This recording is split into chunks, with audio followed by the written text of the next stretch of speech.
Bienvenue sur DMG TV, les histoires mystiques. Si tu es nouveau sur la chaîne, n'oublie pas de t'abonner, de laisser un commentaire, de liker et de partager. Je vais raconter une histoire. Il y a un numéro à l'écran sur le plus 237 655 81 90 17. Envoie ton histoire et on va jouer sur YouTube, Facebook et TikTok. On poste 6 histoires tous les jours sur YouTube. La chaîne c'est DMG TV. Ce qu'on fait c'est pour sensibiliser. Donc s'il vous plaît, toujours laissez un like, commenter, partager. Même si tu n'as rien à dire en commentaire, tu peux quand même dire merci pour l'histoire. Et si tu veux t'adresser à quelqu'un en particulier, tu peux dire peut-être histoire 1. Voilà ce qu'il faut faire.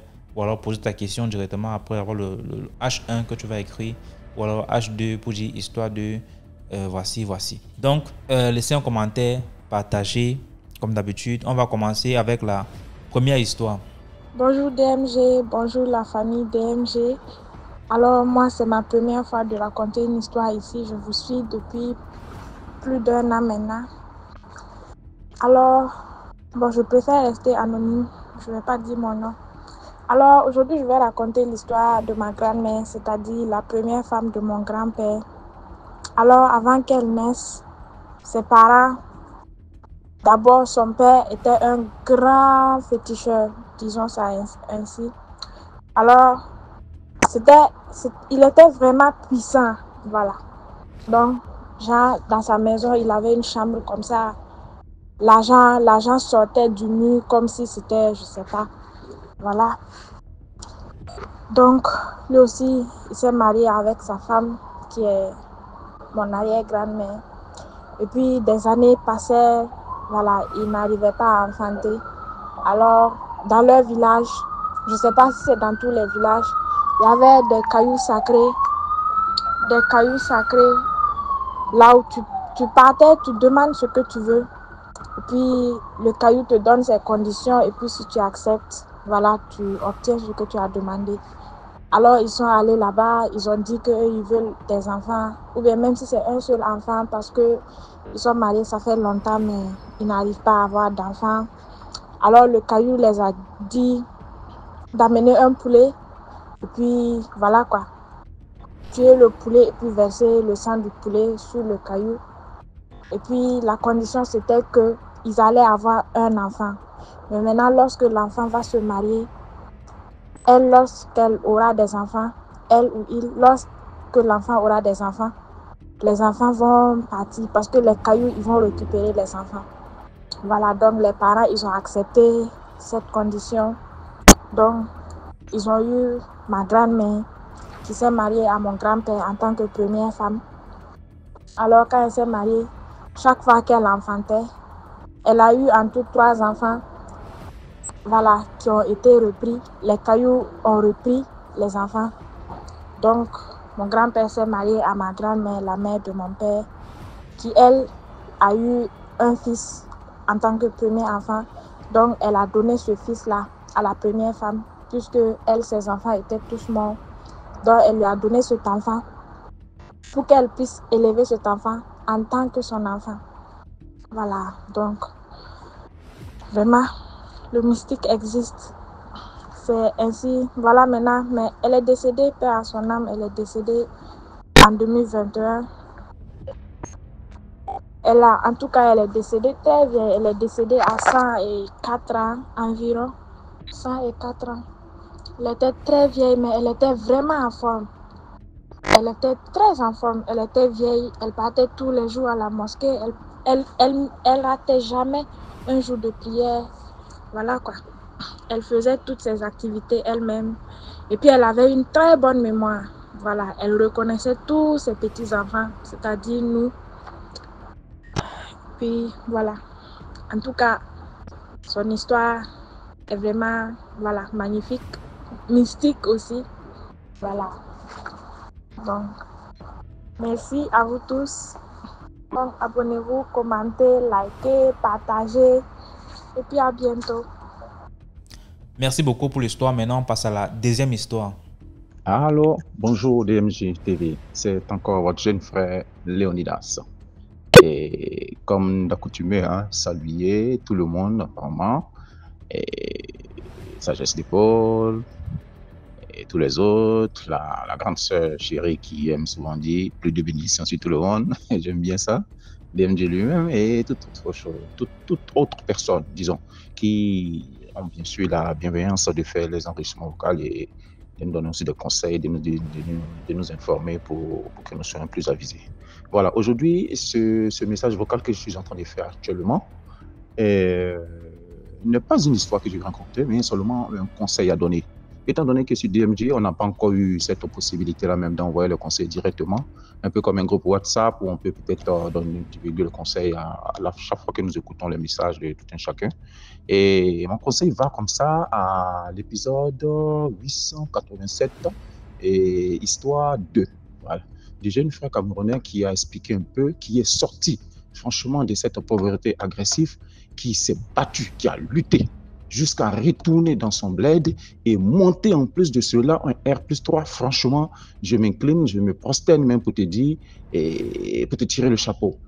Mais l'être humain est ce qu'il est. L'Afrique est ce qu'elle est. Je ne suis pas en train de dire qu'en Afrique, il n'y a que des mauvaises choses. Non. Mais c'est pour dire que la sorcellerie, la jalousie, l'envie nous détruit. Et de ce fait, je venais comme ça à dire que dans sa situation qu'il a vécue, en voulant aider sa famille, il a bien fait. C'est pas que c'était mauvais. C'était même encore très, très, très bien. L'histoire qu'il vient de nous raconter, c'est ce que nous savons. Nous ne connaissons pas la version de certaines personnes. Mais ce qu'il a dit, on prend ça en considération. Et sur ce fait-là, on donne des conseils. Alors moi, ce que j'ai à te dire, en tant que Léonidas, tu es allé quelque part, tu as marché, comme on dit là. Même on va dire dans DMG ici, on nous dit toujours, ça dort, ça dort. Ne dors pas, mon gars. Comme tu l'as fait, tu as marché. Après 7 ans de pénitence, de mea culpa ou de je ne sais quoi, après 7 ans de prière, de lutte encore, tu as pu avoir au moins le bout du tunnel. Tu as sorti la tête de cette torpeur, de cette méchanceté, de ce danger qui t'est attribué. Vous voyez que certains prennent cela pour une plaisanterie, mais les étoiles, ça se vole. Maintenant, ceux parmi nous qui sont dotés d'esprit spirituel, c'est comment je peux dire ça, des pressions spirituelles élevées, les sorciers qui n'arrivent même pas à la voir, qu'est-ce qu'ils peuvent faire? Il ne peut que salir. Ça a été mon cas, moi. Ils ont sali l'étoile. Vous voyez, ils ont sali, au lieu de l'arracher, de le ravir, ils ont pu que salir, tellement ça brillait. C'est pareil pour le frère. Pour toi, carrément, ils l'ont carrément... Ah, Seigneur. Franchement, quand j'étais en train de conduire, puis j'écoutais l'histoire, j'ai partagé ça directement à ma famille, à mes filles et autres. Ça m'a fait mal. Alors, mon conseil, c'est lequel? Je reviens encore sur ce fait-là. Frère, tu as eu une voix durant laquelle, pendant 7 ans, tu as eu un peu gain de cause. Alors, moi, ce que je te dirais, ce n'est qu'un conseil, et cela n'engage que Léonidas que je suis. L'église dans laquelle tu es, je ne suis pas en train de dire qu'elle est une mauvaise église, parce que c'est dans la même église que je suis. Mais parmi eux, il y a des bons comme il y a des mauvais, comme toute autre église, on le sait. Et je viendrai ici encore pour raconter une autre histoire concernant même l'église dans laquelle je suis. Bon, je vais voir aller, pour que les gens puissent ne pas se reconnaître. Mais c'est pour te dire quoi? Fais comme moi j'ai fait. C'est un conseil qui m'a attribué. Une fois, je me suis déplacé, durant Dieu voulant, parmi ma mission, je suis sorti de l'Europe, je suis allé en Afrique. Je ne suis pas allé dans ma terre natale, hein. Je suis allé dans le fin fond d'une autre nation. Et qu'est-ce que j'ai fait? J'ai pris un dimanche ou un samedi, je me suis promené avec le chauffeur pour chercher à cibler une église. Alors, cherche une petite, pas une église où il y a beaucoup de monde, pas une église où ils sont tous dégradés, pas une église où vraiment c'est grand, ils ont grandement construit. Non. Cherche une petite église, si tu veux, mais que ce soit une baraque. Une petite église insignifiante où ils galèrent, où ils sont là, ils prient Dieu pour que des mains généreuses arrivent pour les aider.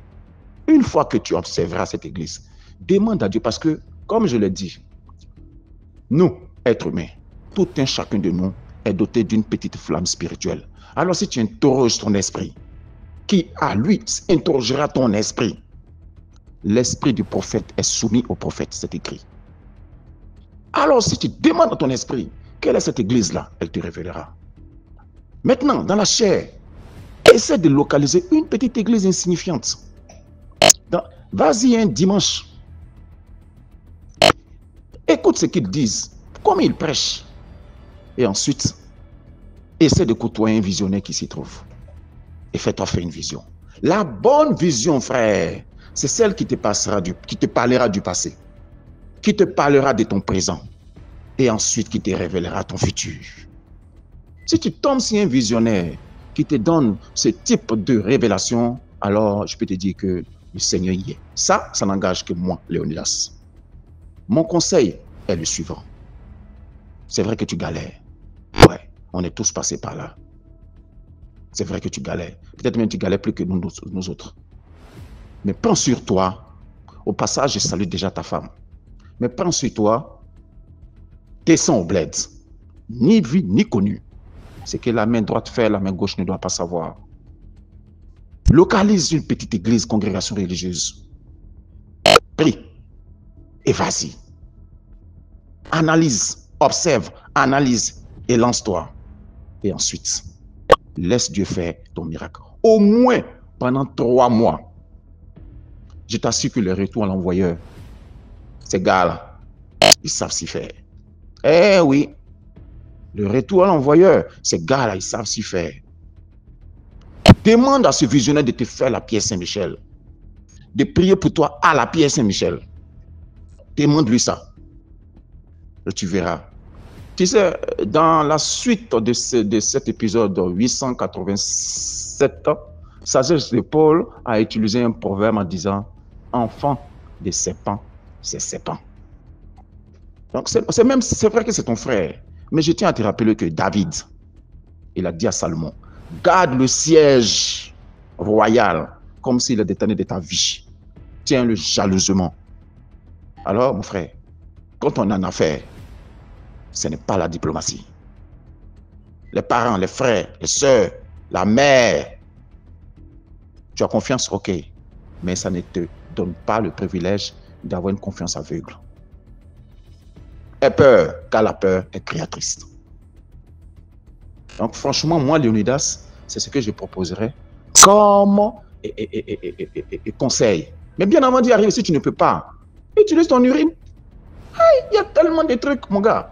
Utilise ton oreille, fais 3 jours. Mets ton urine dans un bocal pendant 3 jours. 3 jours, vous pissez seulement dedans. Et après, tu te laves. Fais ça au moins, je commence chaque mois. Et tu pries, bien sûr. Prends le psaume 34, 35, là. Récite. Et utilise le Saint-Nom qui va avec. Je ne peux pas te donner ça ici, mais sinon, c'est très simple. Prends le psaume 35. On dit l'Éternel, Brandis t'a lancé ton javelot contre mes persécuteurs. Dis à mon âme, je suis ton sauveur. Utilise ça. Combat ceux qui me combattent. Je sais que tu sais. Utilise ça. Prie sur cette eau-là. Et puis ensuite, tu te laves avec. Fais ça au moins 2 fois dans le mois. Et tu verras. Il y a tellement de trucs qui peuvent permettre de te libérer de cette emprise. Parce que les étoiles, ça se vole. Mais s'il a volé, que ce n'est pas à lui, cela te sera restitué. Au nom de Jésus. C'est clair. Tu sais, on n'est plus dans le temps où on va dire oui que non, tu m'attaques, mon frère.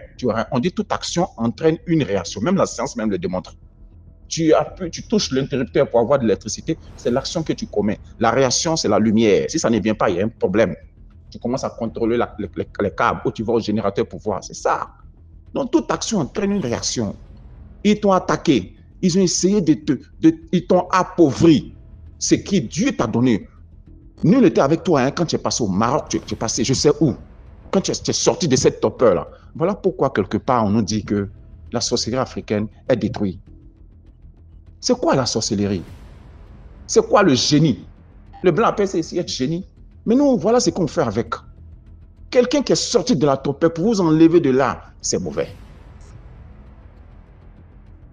Donc, pour terminer, pour ne pas trop durer, DMJ, j'aimerais vraiment, si tu envoies ce message à ce frère, ça va me faire plaisir. S'il écoute, Dieu merci. Prends sur toi. Parce que c'est vrai, tu vas à l'église, mais toi-même, tu as la possibilité de le faire, car tu es un ange auprès de toi. Sinon, tu ne serais jamais arrivé en Europe ici. Ah ouais, tu serais resté là-bas et tu serais parmi ceux-là même qui sont morts. Mais si tu es vivant, c'est que Dieu a un plan pour toi. Alors, si tu es rentré là et que tu as trouvé une partie de ta guérison, continue et applique ce que tu dis, tu verras ce qui se passera. Seul Dieu a le pouvoir sur tout. Il est le maître incontesté de l'univers. C'est tout. Merci. Merci beaucoup pour l'histoire. Maintenant, on passe à la 3e histoire. Allô, famille DMJ. Encore votre jeune frère Léonidas qui vous envoie ce enregistrement vocal. Mes honnêtes et sincères salutations à toute la grande famille. Voilà. Aujourd'hui encore, je viens pour raconter une autre histoire qui sort tout droit des juste montagnes. Nous sommes les Manois, vous le savez, nous sommes nés entre les montagnes et autres, nous sommes les gens de la montagne. Alors, quand j'étais là-bas, nous, comme je vous disais dans le temps, dans les vieilles histoires, et on aimait aller, disons, se baigner. Je vous avais expliqué une histoire comme ça où j'avais croisé une sirène. Bon, je ne savais pas que c'était une sirène, c'est pas maintenant. Mais on aimait aller se baigner. Donc, on était en quête de toutes les rivières qui se trouvent, ne sachant pas baigner, ne sachant pas nager, hein. Mais on cherchait quand même les rivières ou le ruisselet. Donc, on raffolait des cascades. Et vous savez que dans la région de Mans, Mans est réputé pour ses cascades. Et on avait une seule cascade que tout le monde connaissait. Il y avait l'hôtel Cascade et il y avait la cascade naturelle de Mans. Mais par contre, il y a une autre cascade encore que nous avons découvert, nous, étant enfants. Bon, par les oui, par les non. Bon, mais pour aller à la cascade naturelle, ça veut dire que la première, où il y a le pont des Lianes, bien sûr, les Manois, ils savent ce que je suis en train de dire. Alors, cette histoire-là, sûrement, les autres Manois qui sont dans la plateforme ou qui sont oui, dans la plateforme DMG, dans la grande famille DMG, se rappelleront. Vous savez qu'avant d'arriver avant d'aller comment on appelle, à la cascade naturelle, on dépasse le lycée professionnel. Je ne me rappelle plus trop bien comment on peut dire ça, du quartier. Je ne me rappelle plus tellement il y a longtemps, mais on passe le Jean de la Minère, on dépasse le collège de Moreau, on passe le Jean de la Minère sur la grande voie là, jusqu'à arriver au lycée professionnel. Quand on arrive au lycée professionnel, juste en face du lycée professionnel, il y a une grande forêt classée que personne n'y va. C'est là arrive mon histoire. Au fait, dans cette forêt classée-là, nous, quand on était petits, on passait, et à chaque fois quand on passait au devant, il y avait des singes qui descendaient au bord des routes. Plein de singes. Ils venaient, ils se mettaient au bord des routes. Ils sont là, et ils cherchent à manger, au fait, ils ont faim. Donc, nous, on avait pris l'habitude, avant de partir à la cascade naturelle, on avait quelques bananes, quelques fruits, et arrivé là, on lançait aux singes. Quand ils lancent, ils viennent. Avant, ils se cachaient, mais ils venaient sur la route, tout ça, puisqu'on disait que c'était une forêt classée et que personne n'y devait. Après, je vais vous raconter une histoire de certaines personnes qui ont osé entrer et qui ne sont jamais sorties. Alors, c'est comme ça, nous, on se posait la question, mais pourquoi il y a tellement de singes là? Il y a plein de singes là, on ne sait pas pourquoi. À quoi ça sert? Bon, d'où ils viennent? D'où ils viennent ces singes-là? À notre grande surprise, c'est comme ça qu'un jour, je ne sais pas si c'était mon oncle qui nous a raconté cette histoire-là. Il disait comme ça, est-ce que vous savez, chaque fois que vous partez, vous donnez la nourriture aux singes-là. Vous savez d'où viennent ces singes-là? On dit non, qu'on n'a jamais su. Dis donc que ces singes, les Manois seront, cette histoire qu'ils sont en train de raconter, à moins que l'oncle m'a menti, mais c'est une histoire vraie. Parce que ces singes-là, on ne les tuait pas. Maintenant, après la guerre, il ne sait pas ce qui s'est passé. Puis les rebelles, là-bas, il y a eu vraiment de bombardements. Du coup, les Mi-24 sont passés. Du coup, cette forêt, jusqu'à que les gars arrivaient à un moment, ils avaient faim et ils ont abattu tous ces singes-là pour les manger. Alors, l'oncle nous dit comme ça que dans le temps, non, c'était ma grand-mère, il disait comme ça que dans le temps, non, c'est l'oncle, oui, parce que lui, il appelait ça de la grand-mère. Il disait comme ça que dans le temps, il y avait un musulman très réputé du nom de Samori Touré. Les connaisseurs savent. Et lui, il avait pour mission d'islamiser toute l'Afrique, la côte Afrique, là où ils étaient. C'est le désert qui les avait. Ils n'étaient pas habitués à la forêt, mais quand même, lui, avec ses armées, ils sont passés, il était très, très puissant. Il passait de village en village pour pouvoir islamiser les gens. Et quand il ne veut pas, on va dire c'était la guérilla, quoi. Quand il ne veut pas accepter de prier comme eux, alors il mettait le village en sang et en feu. Comme ça, qu'est-ce qui s'est passé? Le gars, il est arrivé vers, c'est pas c'est Baplo, je ne me rappelle même plus. Donc, Samori Touré est rentré dans la ville de Mans en son temps. Donc, il a commencé déjà à torturer ou à obliger certaines personnes. Et comme de par bouche à oreille, les gens entendaient sa venue, alors qu'est-ce qu'ils ont fait? Le chef du village de cette localité-là a transformé, tellement lui aussi il était puissant, il a transformé tout le village en singe. Vous comprenez? Et quand il a une histoire vraie, il a transformé tout le visage en singe. Je le dis parce que les singes, on les a vus.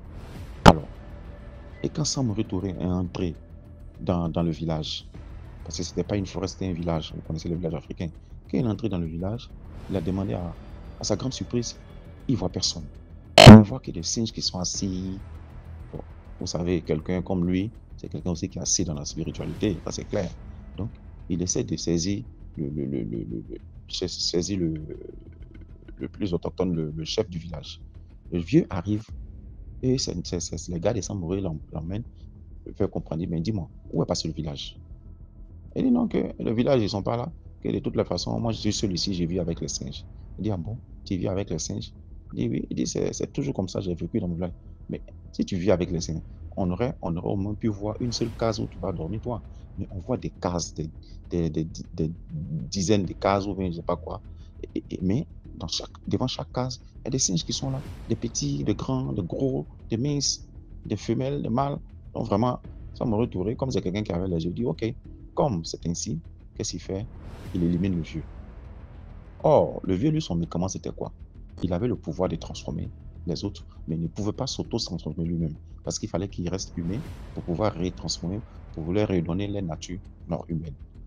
Et comme ça, Maurice Touré l'a tué, puisque lui aussi, il était fort. Ensuite, ils ont laissé abandonner le village et ils sont partis.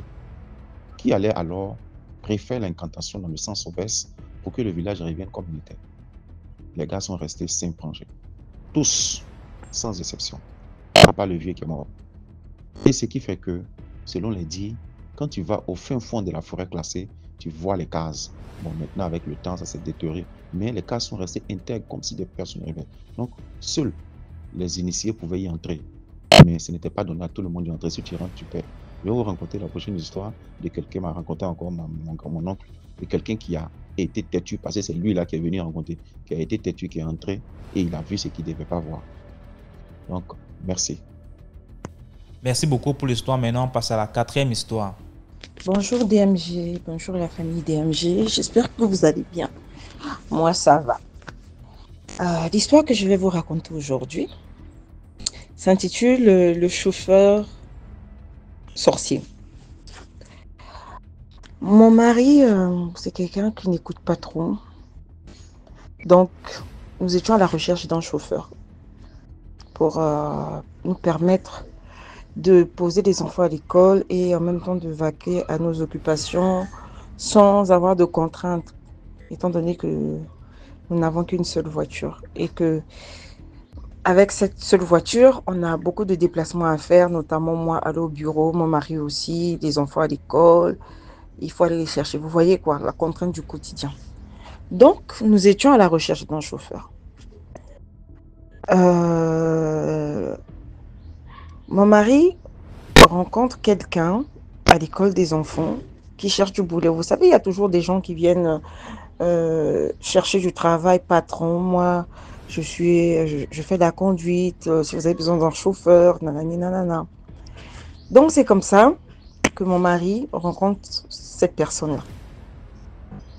Donc, il me parle, il me dit, ah tiens, j'ai trouvé un chauffeur. Je vais lui passer un entretien. Je vais le recevoir samedi. Donc, en attendant, moi, j'avais demandé à quelqu'un de nous dépanner parce que moi, je ne conduis pas. On avait demandé à quelqu'un de nous dépanner parce que mon mari, il conduit. Il sait conduire, il a son permis et tout, mais il n'aime pas ça. Donc, j'avais demandé à un petit de nous aider. Donc, il se trouve que le petit conduisait mon mari. Donc, le petit nous conduisait. Mon mari était devant, moi derrière.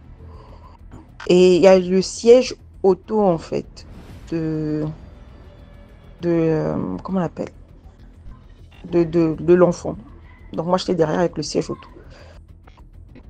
Et vous voyez les pick-up. Donc, il y avait la place, il y avait la benne derrière. Je dis à mon mari, bon, c'est mieux qu'il prenne le taxi, qu'on l'oriente, pour éviter qu'on se coince derrière, tu vois. Parce que moi, je trouvais ça inconvénient qu'il monte dans la benne derrière. Donc, le petit qui nous conduisait lui dit, viens, prends un taxi et tout. Il dit, non, non, ça va aller, je vais monter derrière. Donc, le petit remonte. Je lui dis, mais il a dit quoi? Il dit, il va monter derrière. Et là, petite anecdote, le gars, il monte, il ouvre la porte, il m'enjambe en fait, il rentre, il m'enjambe. Et moi, je suis choquée, je suis en mode, oh, il m'enjambe, pourquoi? Il me dit, excusez-moi, hein, et il s'assoit. Je fais, et c'est quelle histoire? Donc déjà, ça, je sais pas, vous savez, on a un ressenti. Je me suis dit, non, cette personne-là, non, non, non. Donc, on arrive à la maison. Je les laisse à la terrasse. Moi, je vais me reposer parce que je me sentais pas bien. Je vais me reposer. Donc, ils discutent les termes du contrat et tout. Et je dis quand même à mon mari, le gars, je le sens pas en fait. Je le sens pas. Je dis à mon époux, je le sens pas. Donc, tu as passé l'entretien. Qu'en est le temps de se concerter? Et je lui envoie un texto. Bon, comme mon mari n'aime en faire qu'à sa tête, il embauche le monsieur. Tout en sachant que lui, il travaille souvent à l'étranger, donc il devait repartir pour me laisser avec le chauffeur.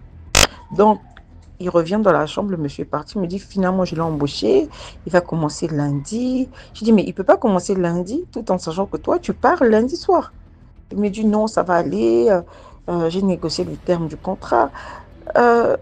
Tous les employés que nous avons mangent à la maison, vous voyez. Ils ont droit à 2 repas par jour parce qu'ils viennent de 7 h et ils rentrent à 18 h. Donc, ils ont droit à 2 repas par jour. Mon mari, quand il négocie le contrat avec lui, il lui dit, il lui explique, voilà, non seulement qu'ils ont droit à 2 repas par jour, mais ils ont droit à une certaine somme par semaine pour leur déplacement, pour éviter qu'ils disent qu'ils n'ont pas pu arriver au travail parce qu'il n'y avait pas de déplacement. Donc, il lui dit, écoute, normalement, tu as droit à temps pour tu as droit à temps pour le déplacement par semaine et tu as le repas, 2 repas par jour. Le monsieur lui dit que non, je préfère que ces 2 repas par jour, vous me les donnez en numéraire. Mon mari a dit ok. Donc, du coup, ton salaire de temps, tes repas en numéraire par semaine, par mois vont faire tant et tu as ça en déplacement par jour. Ils sont convenus. Il me dit voilà, lui il va pas manger à la maison et tout, il va se débrouiller, voilà. Tant que tu lui donnes cet argent, il veut le prendre à la fin du mois. Je dis d'accord, ok. Le monsieur, mon époux part, je reste avec le monsieur.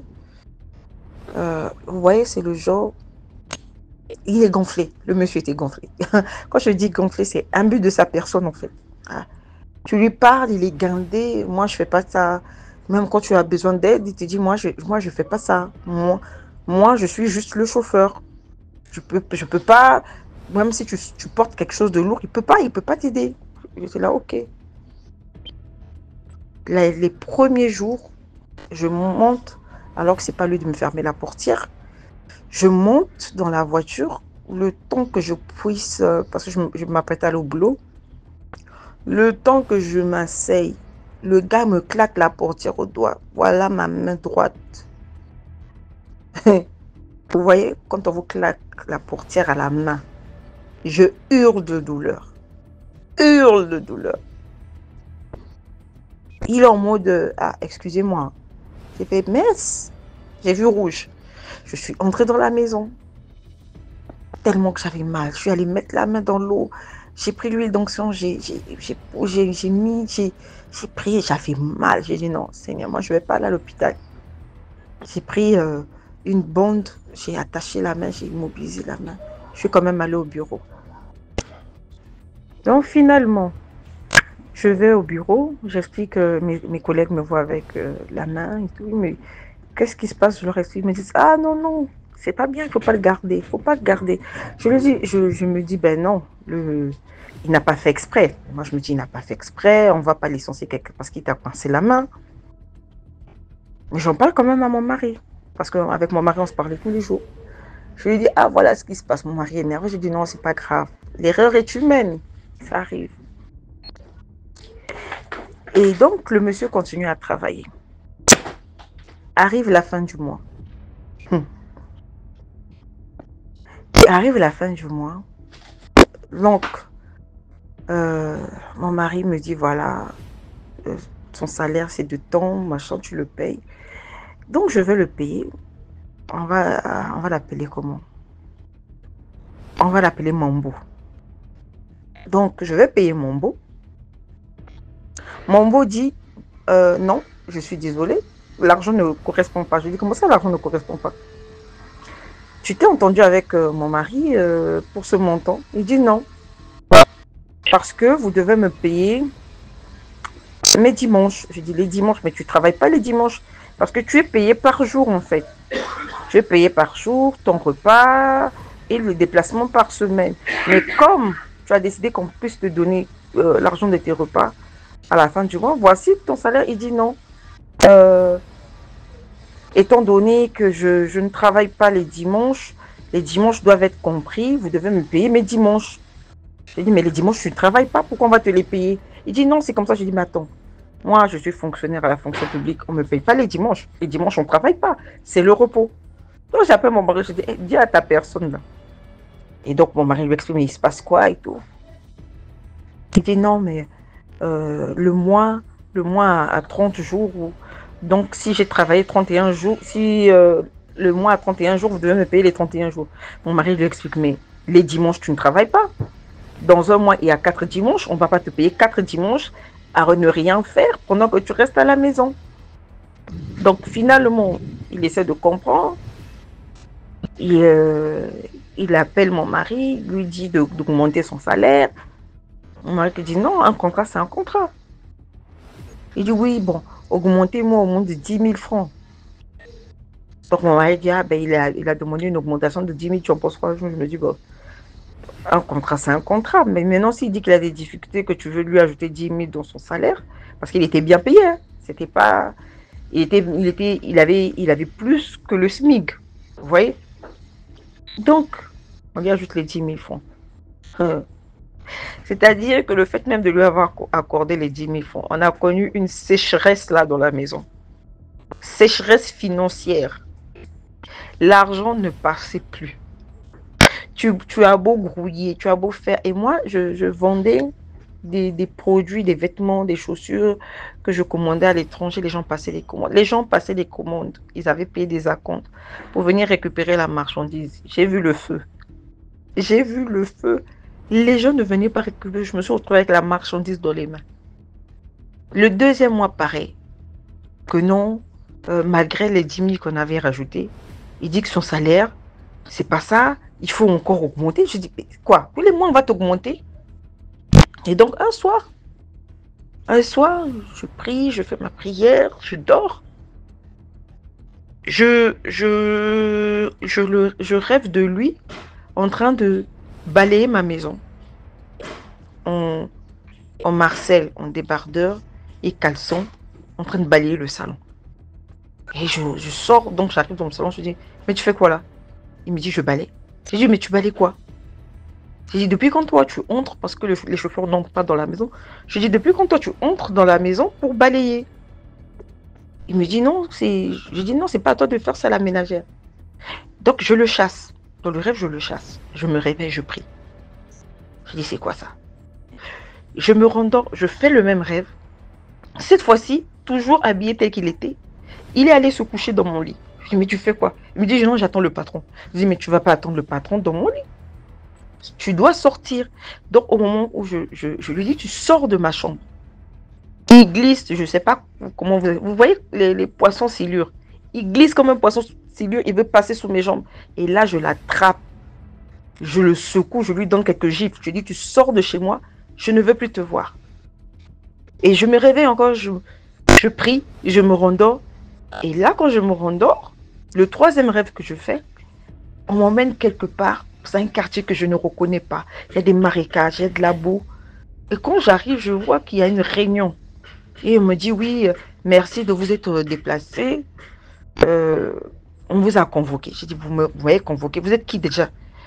Ils me disent, oui, nous on vous a convoqué parce que vous avez blâmé Mombo. Vous l'avez chassé de la maison.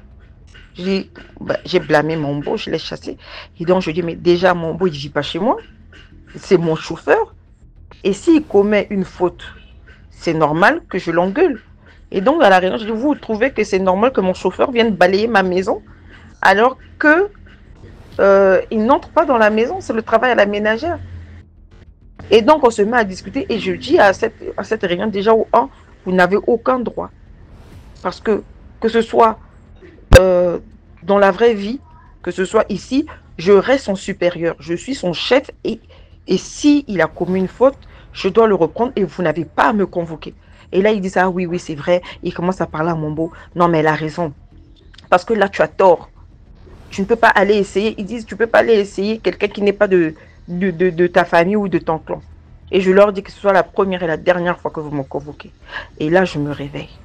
Je prie, je me dis, mais c'est quelle histoire? Et j'appelle mon pasteur, je dis, ah, pasteur, voilà ce qui se passe. Et là, le pasteur me dit, il est venu travailler. Je dis non. Et effectivement, je me rends compte qu'il est 9 h, le chauffeur n'est pas encore arrivé. Je dis non, il n'est pas venu travailler. Il me dit, il ne viendra pas. Il me dit, voilà ce que tu as vu. Parce que le pasteur ne savait même pas qu'on avait des difficultés financières. Il me dit, ce que tu as vu là, Dieu a permis que tu le vois parce que le monsieur te balait les finances. Le fait qu'il balait, que tu l'as vu balayer la nuit là, il balait les finances. Et effectivement, on avait une sécheresse financière. Il m'a dit, tu l'as vu dans la nuit. Et comme il sait que tu l'as vu, il ne viendra pas travailler.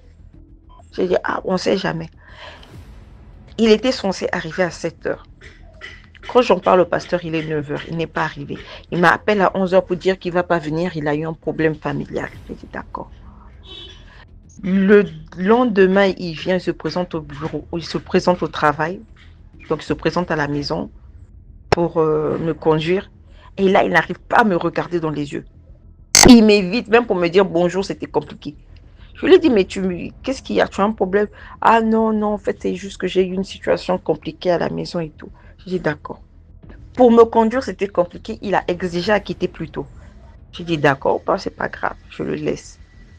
À la fin du mois, pareil, il essaie de créer un incident.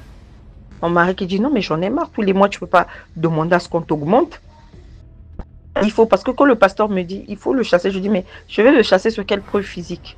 Il me dit, non, il faut trouver un moyen. Je dis, non, on ne peut pas le faire. Donc, à la fin du mois, il crée encore une histoire qu'il faut augmenter son argent, que dans tous les mois, on devait augmenter son argent de 10 000, 10 000, 10 000. Mon mari a dit, écoute, mon gars, c'est bon. C'est bon. On va arrêter là. On ne peut pas t'augmenter. Tous les mois, tu peux pas demander une augmentation. On arrête là. Oh. En temps, lui, avant même qu'on l'arrête, il a commencé à dire à tout le monde, ma patronne, c'est une sorcière. C'est une sorcière, vous la voyez là, elle sort la nuit. Je dis, mais attends, c'est quelle histoire? Donc, quand on l'a viré, il a commencé à faire une campagne de diabolisation, on va dire.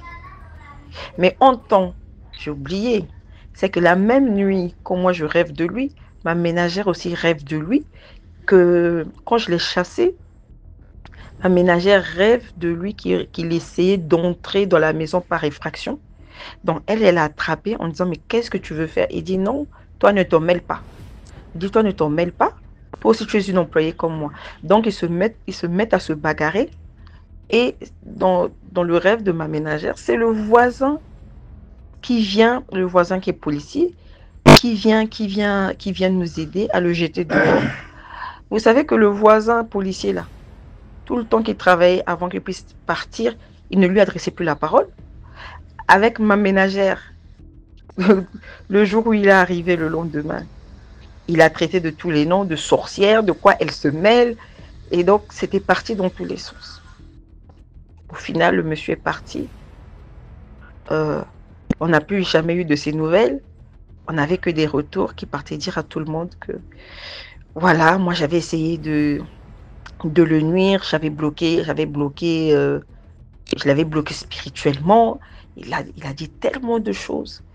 Et je vous assure, le jour où il a été viré, le lendemain, les gens c'est comme si les gens se sont rappelés qu'ils avaient de la marchandise avec moi. Les gens commençaient à m'appeler, au fait, mais la marchandise. Donc, la marchandise qui avait été commandée, parce qu'il a fait 3 mois avec nous, ils avaient oublié la marchandise pendant 3 mois. C'est le jour où il est parti que les gens m'ont rappelé pour dire, ah, mais au fait, tu as ma marchandise. J'avais commandé ci, je peux récupérer. Et à ce moment-là, l'argent a recommencé à entrer. Donc, c'est pour vous dire, la famille, quand vous avez des employés, priez toujours pour connaître l'état d'âme. Priez pour connaître l'état d'âme des gens. Tout le monde n'est pas gentil. Il y a des gens qui ont des pratiques occultes. Il y a d'autres qui sont mauvais par nature. C'est tout pour moi. Merci beaucoup pour l'histoire. Maintenant, on passe à la 5e histoire. Bonjour DMGTV, bonjour à la famille DMGTV. Plus de bénédictions sur nous tous, la famille. Partageons, likons et puis commentons. Salutations respectueuses à tous les initiés, à tous les narrateurs du nord, du sud, de l'est, de l'ouest, de partout. Partageons au maximum la famille, toutes les pages DMGTV, DMGTV Production, histoire exclusive, histoire mystique, même backup. Partageons constamment. Invitons les gens, que ce soit dans nos Facebook partout, invitons-les au maximum. Parce que là dehors, il y a une histoire qui va sûrement nous sauver. Vous vous rendez compte, il y a maman Jacqueline de Douala là, qui vient déjà avec des histoires très intéressantes. Il y a le jeune, je crois qu'il est médecin, Sagesse de Paul. Il y a tonton Alex, l'homme de l'homme, Zéla, tous, la princesse du sud, du nord, du sud, de l'est, de partout, de l'Afrique. Venez raconter les histoires, que ce soit les histoires que vous ayez vécues ou entendues, parce qu'on ne sait jamais quel caillou va tuer l'oiseau.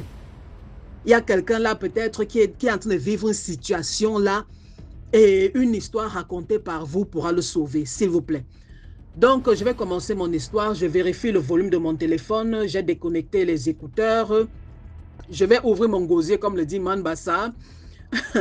et après avoir raconté, je vais vérifier l'audio pour être sûr qu'on m'entend bien. J'espère que l'enfant ne va pas venir. J'ai oublié de fermer la porte. J'espère qu'il ne va pas venir me déranger. Dans la famille, je viens ici vous raconter une histoire. C'est une histoire qui se passe à Douala. C'est l'histoire d'une jeune dame. Son mari avait été invité. Non, avait été... pas invité. Il avait été recruté par une compagnie, une nouvelle compagnie camerounaise, d'un jeune Camerounais qui avait décidé de rentrer au pays, ouvrir son truc. Et ça marchait très bien, c'était dans la ville de Douala. Alors ce jeune homme avait contacté le mari de cette jeune dame-là, on va l'appeler Élise. Il contacte le mari d'Élise, viens s'il te plaît, j'ai un projet là au pays. Viens, on a l'habitude d'échanger sur Facebook, sur WhatsApp, et j'ai vu que j'avais vraiment besoin de quelqu'un comme toi. S'il te plaît, viens, on va faire un truc. Quand le gars arrive alors au pays, il arrive à Douala. Et ces deux-là, Élise et son mari Marc, sont des Camerounais. Ils arrivent alors à Douala, ils ont un enfant. La compagnie démarre super bien, ça marche à fond, tout va très bien dans la compagnie. Ils avaient recruté, donc ils avaient des directeurs, c'est vraiment une grande compagnie, ils ont des directeurs, ils ont des cadres, tous ces gens-là. Alors, petit à petit, Élise, qui était complètement déconnectée de la ville de Douala, parce que ce n'était pas sa ville d'origine. Donc, elle n'avait pas de repère, en fait. Au cours d'une petite fête organisée par la compagnie, elle rencontre les autres femmes des autres travailleurs, là, donc des autres cadres, des autres directeurs de la compagnie. Voilà qu'elle se lie d'amitié. Ces femmes-là, alors, lui donnent une page Facebook qu'elles ont apparemment faite. Certaines parmi elles venaient de l'étranger et d'autres étaient là au pays. Donc, elles font alors la page que dans ma chérie, on va souvent se partager, par exemple, les aires de jeu, parce que malheureusement, au Cameroun, il n'y a pas de trucs adaptés pour les jeunes. Donc, il n'y a pas de parc, seulement peut-être des petits trucs privés avec les piscines et tout ça. Et généralement, c'est même pas adapté aux petits-enfants. Donc, cette femme-là, alors, partage là les cliniques. Si tu es peut-être l'enfant est malade, elles vont te dire, il y a un très bon docteur, il y a un très bon pédiatre à tel niveau. Et une page d'entraide, en fait. Elle entre dans la page, mais au fur et à mesure, elle se rend compte que c'était un peu un style parce que ces femmes commençaient déjà à partager des trucs un peu... Un style là, vous voyez. Donc, quand une, par exemple, part pour les vacances en Europe, elle commence à envoyer, par exemple, les jouets sexuels là, je suis entrée dans un magasin, regardez ce que j'ai vu, ça fait ceci, ça fait ceci, qui est intéressé par ce que vous voyez là. Si vous êtes intéressé, j'achète, quand j'arrive, vous me remettez l'argent. D'autres qui racontent, par exemple, dans les petits trucs lancés là, oh, pardon, prends-moi tel truc. Gars, mon mari va sûrement aimer telle chose. Oh, je vais souvent, quand mon mari voyage souvent là, je vais manger avec tel. Les trucs comme ça. Donc, la fille est un peu choquée que, mais attends d'abord. Ça, c'est quel genre de conversation Et certaines filles, et il y avait, dans la page, il y avait aussi des femmes célibataires qui sortaient avec des hommes, certains hommes mariés, et qui ne se dérangeaient pas, qui ne se gênaient pas de venir décrire des trucs et raconter des trucs étranges au point où elles envoyaient même souvent des vidéos, un style. Donc, la jeune femme, déjà, elle signale d'abord à ses soeurs que hey, je ne comprends pas, hein, je ne sais pas trop ce qui se passe dans la page. On m'a mis dans une page là, mais ça dérape un peu là, je ne suis pas à l'aise. Les soeurs disent alors que tu sais quoi, déconnecte-toi et tu pars de la page. Parce que si toutes ces femmes-là sont à l'aise avec ça, personne ne se plaint même. Non, déconnecte-toi et pars de la page et tu coupes les ponts avec les femmes-là. Tu gardes ça au niveau de femmes, des collègues, de ton mari. Bonjour, bonsoir. Quand vous rencontrez dans des événements, mais déconnecte-toi, ce n'est pas bien ce qui est en train de se passer là. Parce que c'était arrivé au point où elle vous envoie même des films de mélangement de femmes et tous ces trucs-là. Donc la petite dit, elle appelle, mais attends, je ne comprends pas, ça c'est quoi ça? Donc, voilà comment elle essaye alors de se déconnecter. Premièrement, elle ne parlait pas trop parce qu'on lui avait dit, fais ça un peu avec sagesse parce que tu vois, les maris travaillent ensemble. Donc, ne sois pas brutal, ne sois pas non, doucement, tu ne parles plus. Petit à petit, on sent ta présence et puis après un jour, si possible, même change même le numéro de téléphone. Et tu ne te reconnectes plus avec, c'est tout. Voilà alors que pendant que la femme est en train de faire ça, on la recontacte alors. Oh, Élise, en fait, tu sais, on voit que tu n'es même plus trop dans notre page là, mais on voulait te dire que nous, en fait, nous, on a une page là depuis, c'est dans WhatsApp Business, on va t'envoyer le lien. En fait, là-bas, on ne parle que de business et on cotise l'argent. Elle demande comment ça vous fait, quel genre de réunion. Et elle dit que non, non, non, c'est juste sur le net. On n'a pas besoin de temps en temps comme ça, on peut se rencontrer dans un bon restaurant là, pour fêter des trucs, mais c'est juste comme ça, quand on a un mariage, un anniversaire, les anniversaires des enfants, les trucs comme ça, on se met un peu ensemble, on cotise, on fait un bel anniversaire pour nos maris ou bien pour les enfants et tout. Elle se dit, ok, bon, là aussi, c'est aussi intéressant parce qu'elle voulait un peu tropicaliser son enfant. Et elle voulait qu'il apprenne à parler le français et l'anglais parce que là, elle avait mis dans une école où on parlait anglais et elle voulait qu'il s'adapte rapidement au pays. Elle dit que bon, envoie-moi le lien, je vais entrer. Quand les femmes ont envoyé le lien, mais elle dit, mais à la période là, vous savez, elles ont une page WhatsApp familiale où elles ont l'habitude de partager les trucs, d'organiser les prières et les jeûnes entre elles, pour elles, leur mari et les enfants. Elles ont constamment l'habitude de faire ça. À la période où elle dit qu'elle ne sait même pas en fait, tout le temps elle oubliait. Elle oubliait d'activer le lien là, d'entrer dans la page. Elle dit que ça, le temps passait, elle oubliait. Toutes les femmes l'appelaient. Ah non, pourquoi tu ne fais pas? Pourquoi tu ne fais pas? Quand finalement elle parle encore avec ses soeurs, elle dit que vous savez que la page, maintenant les femmes m'ont envoyé un truc, c'est pour le business.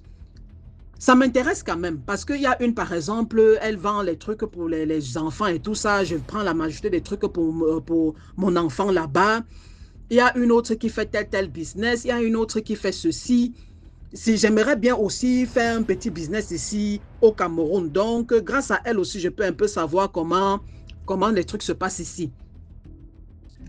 Quelques temps plus tard, les sœurs avaient commencé à faire des rêves étranges. L'une des sœurs, quand elle avait appelé pour dire qu'en fait, elle a envie de joindre, l'une des sœurs dit qu'attends un peu. Depuis un certain temps là, je fais un rêve, il y a des rêves étranges que je fais un peu. Et les autres sœurs aussi disent que oui, oui, nous aussi on fait des rêves. Attends, raconte un peu ta part. Maintenant, le rêve d'une des sœurs, c'était quoi? Elle, une fois, elle rêve qu'elle est en train de marcher et elle reconnaît que ça doit être la ville de Douala parce qu'elle dit qu'à terre, elle voyait, c'était un peu comme l'argile, le sable. Elle marche dans une ruelle qui n'était pas goudronnée. Elle voit des barrières de gauche de part et d'autre, des maisons. Et au fond, il y avait une grande barrière, une très grande barrière. Donc, elle ne voit même pas le toit de la maison de qui était derrière cette grande barrière-là. Elle arrive alors devant, elle était avec sa sœur. Elle demande à sa sœur, c'est ici? La sœur dit que oui, c'est ici qu'il y a réunion. Quand elle se tourne, elle voit une maman qui est là avec un jeune enfant. Elle demande que, excusez-moi maman, dans la maison, s'il y a quelqu'un qui habite ici. La femme regarde, elle dit que non, il n'y a personne là. Elle dit comment ça? On nous a dit qu'il y avait réunion ici. Elle dit que non, c'est un cimetière qui est là. Elle dit qu'elle regarde, elle ouvre alors, donc celle qui rêvait dit qu'elle ouvre le portail. Mais bon, elle n'a pas vu le cimetière, elle n'a pas vu le tombe, mais elle a plutôt vu les susongos, donc les herbes, les hautes herbes à perte de vue. Donc, après ça, c'est comme si elle avait ouvert le portail qui fermait une forêt, un truc comme ça. Donc, c'était à perte de vue, juste les susongos à perte de vue. Elle se réveille. L'autre sœur maintenant dit qu'en fait, elle était en train de... Elle rêvait qu'elle était dans son bureau. Elle était en train de... Mais le bureau était un peu différent, légèrement différent. Elle était en train de dormir. Puis elle entend quelque chose, elle sent quelque chose qui touche sa jambe. Quand elle regarde à terre, elle voit que c'est une petite chèvre noire. Une petite chèvre noire. Elle regarde la porte de son bureau, la porte de son bureau est fermée. Elle se lève, elle part vers la porte du bureau. Donc pour ouvrir, mais qui a mis la chèvre là ici? Et elle voulait chasser la chèvre. Mais subitement, quand elle ouvre la porte, elle se retourne vers la chèvre. C'est devenu un bouc, un grand bouc avec les yeux rouges qui fonce vers elle. Donc elle est rapidement sortie, elle a fermé la porte. Elle a seulement entendu boum et elle s'est réveillée. Je me souviens plus très bien du rêve que l'autre avait raconté. Donc c'était un peu un style comme ça. Donc ils ont dit que attendez, il y a une de nous qui a peut-être un projet, quelque chose comme ça. S'il vous plaît, prions et jeûnons. On ne bouge pas tant que il n'y a pas une réponse. Alors là que l'autre, la soeur dit que est-ce que ce n'est pas par exemple moi, parce que je voulais vraiment entrer dans le groupe là, vous savez, j'ai envie de faire le business et tout ça. On lui a dit que non, tu sais quoi, hein? Étant donné qu'on a gêné, on n'arrive pas à se rendre compte de ce qui se passe, n'entre pas dans le groupe. Déconnecte toi-même de l'autre page carrément. Ne fais même plus ça avec gentillesse.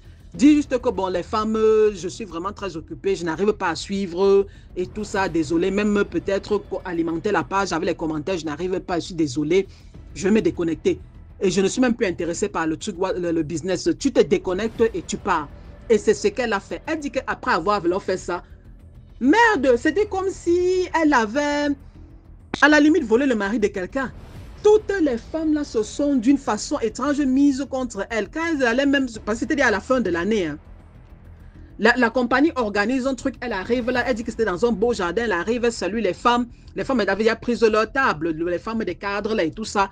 Elle part aussi, elle salue, on la salue froidement, et puis elle se retourne, elles sont en train de parler avec, donc elle lui montre carrément que nous ne sommes plus avec toi.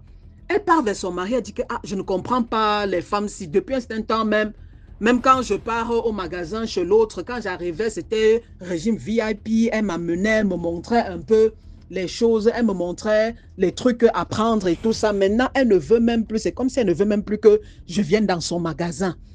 C'est la servante qui a dit toujours que non, madame n'est pas là, madame n'est pas là. Alors qu'elle sait bien qu'elle voit bien la femme, elle voit bien la voiture de la femme. Quand elle vient garer, elle voit bien que la femme aussi là. Donc, elle dit à son mari dit que moi-même aussi au boulot, c'est bizarre, hein, parce que les gars là sont devenus nerveux avec moi. Quand je viens, je suis au boulot, je les salue, ils sont devenus très secs avec moi, très distants. Donc, voilà, alors, la fille, elle a arrêté, elles ont organisé les prières, jeûnes, prières pour la protection et tout ça. Dans la famille, qu'est-ce qu'on peut encore vous dire? Faisons attention à nous, d'accord? Passez une bonne journée. Bye. Dites en commentaire ce que vous pensez de tout ceci. Faites attention aux pages WhatsApp dans lesquelles vous entrez, ce qu'on vous propose.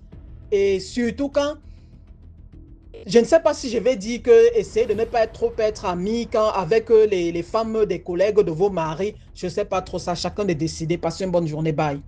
Merci beaucoup pour l'histoire. Maintenant, on passe à la 6e histoire.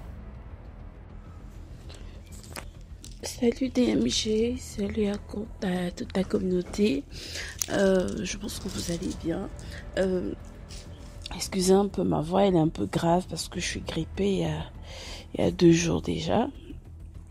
Donc je pense que vous allez bien. Moi ça va, je m'en sors. Alors, l'histoire que je vais vous raconter aujourd'hui, c'est l'histoire de ma tante. Ma tante, la petite sœur à mon papa. Donc sa deuxième petite sœur, donc c'est ma tante. Ma tante, elle fut ménagère. Donc elle a travaillé dans beaucoup de maisons et tout. Donc elle était ménagère. Un jour, elle postule et elle est recrutée dans une maison chez un monsieur. Le monsieur, c'était un monsieur fortuné, qui avait de la classe, qui avait beaucoup d'argent, qui était bien, une grande maison, une belle maison. Ma tante a commencé à travailler au domicile de ce monsieur comme ménagère. Il s'avère que le monsieur était dans des sens occultes, du mysticisme et tout. Et le monsieur habitait avec sa petite sœur. Donc ma tante au début, la petite sœur était un peu réticente, mais après ils se sont vraiment liés d'amitié. Donc ma tante était vraiment bien avec la petite sœur du monsieur. Donc la petite sœur l'aimait bien. Mais il s'avère que toutes les ménagères qui passaient par cette maison finissaient par mourir, par trouver la mort. Donc c'était au moins la 10e ménagère, ma tante étant moi la 10e ménagère. Donc qu'est-ce qui se passait? Quand tu travailles, le monsieur te demande, tu travailles, tu fais des travaux ménagers, la lessive et tout, la vaisselle, tu fais un peu de tout, mais sauf la chambre du patron. Donc la chambre du patron, tu ne nettoies pas. Tu peux nettoyer toutes les pièces, sauf la chambre à coucher du patron. Mettons, tu peux travailler avec lui pendant 6 mois, 1 année, 2 ans. Quand il s'agit que ton heure est arrivée ou que ton temps est arrivé pour qu'il te sacrifie, ben ce jour-là, il te demande d'aller dans la chambre pour nettoyer. Donc, qu'est-ce qui se passait? Quand le temps va s'écouler, il va te demander, écoute, j'ai laissé un peu du désordre dans la chambre, donc j'aimerais un peu que tu nettoies. Et une fois que tu vas te rendre dans la chambre, quand tu vas nettoyer la chambre et tu verras peut-être sur le lit, tu peux voir des bijoux ou tu peux voir l'argent. Donc, une fois que toi tu touches les bijoux ou bien l'argent pour faire le lit, tu vas... Excusez-moi. Tu vas certainement toucher pour dépoussiérer le lit. Oh mon Dieu.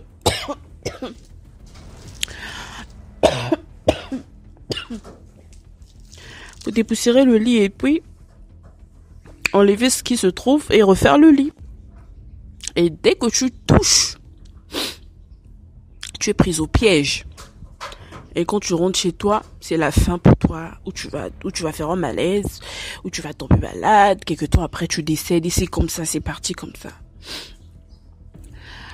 Donc, ma tante, elle a travaillé, et puis un jour, la petite sœur du patron parle à ma tante. Il dit à ma tante que, tu vois, Tata, moi je t'aime bien, je vois que tu es vraiment gentille avec moi. Depuis que tu es venue, de toutes les ménagères qui sont passées dans cette maison, celle qui est vraiment sympa, généreuse, gentille, c'est toi. Donc je veux te confier un secret. Elle dit, ok, je t'écoute. Elle dit, tu vois, peut-être qu'il va arriver un jour que je sois là ou que je sois peut-être pas là. Si mon grand frère, qui est ton patron, te demandait à nettoyer sa chambre, et que quand tu vas te rendre dans la chambre, si tu trouves un peu du désordre sur le lit, un peu des choses par-ci par-là, peu importe ce que tu vas trouver sur le lit, quand tu vas dépoussiérer le lit, en tout cas, fais en sorte que tu ne touches rien avec tes mains de ce que tu vas trouver sur le lit. Donc si tu vas essayer de dépoussiérer ça, en fait tu tiens les bords du drap et que tu dépoussières, tu peux prendre une pellette pour que tout ce qui se trouve sur le lit comme petit truc, que ça tombe sur la pelette et ensuite tu dépoussières ton lit et tu fais ton lit. Mais ne touche pas ce que tu vas trouver avec tes mains sur le lit. Tu as compris? Oui, ok. Et c'est passé comme ça, ils se sont mis à discuter un peu. Après son heure de travail, il est parti. Et le fameux jour qui devait arriver est arrivé. Ce jour-là, le patron, ma tante, elle est arrivée et le patron dit, écoute, j'ai laissé un peu de désordre dans la chambre. Je t'interdis souvent de nettoyer ma chambre, mais aujourd'hui tu dois nettoyer parce que je suis un peu trop pressée. J'ai pas le temps de faire mon lit, de tendre mon lit et faire ma chambre. Donc tu vas essayer de mettre un peu de l'ordre et tout. Là, donc dis d'accord. Donc elle s'en va. Elle arrive dans la chambre. Elle trouve de l'argent. Elle trouve des bijoux. Donc, elle a nettoyé la chambre, elle a fait un petit coup de balai et tout. Donc, maintenant, il fallait tendre le lit. Et qu'est-ce qu'elle fait? Elle s'est souvenue de ce que la petite sœur du patron l'avait dit. Elle prend les bords du lit, le drap, elle dépoussière. Donc, elle s'est arrangée de façon à ne pas toucher avec ses mains. Elle a dépoussiéré, les bijoux sont tombés sur la pelette. Et elle a pris par la pelette, elle a mis... Elle a fini de ranger le lit, tout ça. Elle a repris la pelette, elle a redéposé les bijoux sur le lit. Donc, elle n'avait pas touché les bijoux. Elle a fini de faire son service, elle est partie. Yeah! Le patron, depuis le boulot, là-bas, a senti. Il a senti, il dit quoi? Il dit merde. Le lendemain, le matin, ma tante revient pour travailler. Il lui paye son salaire. Il dit, oh, mes patrons ne sont pas à la fin du mois. Il dit, oui, oui, c'est une avance, prends déjà ton salaire. Aujourd'hui, tu travailles pas. Oh, mais qu'est-ce qui se passe? Non, tu travailles pas, tu peux rentrer chez toi. Elle dit, ok, ça tombe bien. Elle prend son salaire, elle est partie. Le patron appelle sa petite sœur. Il lui dit, toi, tu es qui dans cette maison pour venir enfreindre mes plans? La petite sœur dit, tais-toi. Cette dame-là, c'est ta famille. Cette maison, c'est ta maison. Qui prend soin de toi, de tes études et de tout. C'est pas moi. Oui. Mais alors? Oh, mais non, tu vois. Le patron dit, le grand frère dit à sa petite sœur, ce que je fais à mes ménagères ne regarde que moi. Que je les tue, que je les bouffe, que je les fasse quoi que ce soit, ça ne regarde que moi. De quel droit tu t'es permise de raconter mes intimités, ma vie et tout ce qui se passe dans cette maison à cette dame-là? La fille essaie de se justifier. Elle a dit, bon, comme toi tu as voulu montrer que toi tu es au-dessus de ma tête, c'est toi qui vas aller à la place de cette dame-là. DMG, la petite sœur du patron de ma tante est morte à la place de ma tante. Donc, qu'est-ce qui se passait? Le patron, quand il s'agissait que le temps est arrivé pour te sacrifier, les bijoux qu'il va t'envoyer d'aller nettoyer la chambre, les bijoux que tu vas trouver sur le lit là, les bijoux que tu vas trouver sur le lit, c'est en fait un serpent. Donc, quand tu vas toucher, tu es bon, le serpent te pique sur les doigts. Donc, c'est comme un venin. Donc, une fois que tu vas toucher, toi, tu te dis que c'est l'argent ou c'est les bijoux. Or, c'est un serpent qui te pique et aussitôt le venin rentre et tu meurs. Quand tu vas partir le lendemain, soit tu vas tomber malade, soit tu peux mourir subitement et ensuite, tu trouves la mort. Donc, c'est comme ça que ma tante là a été sauvée et que la propre petite soeur de son patron était décédée à la place. Merci.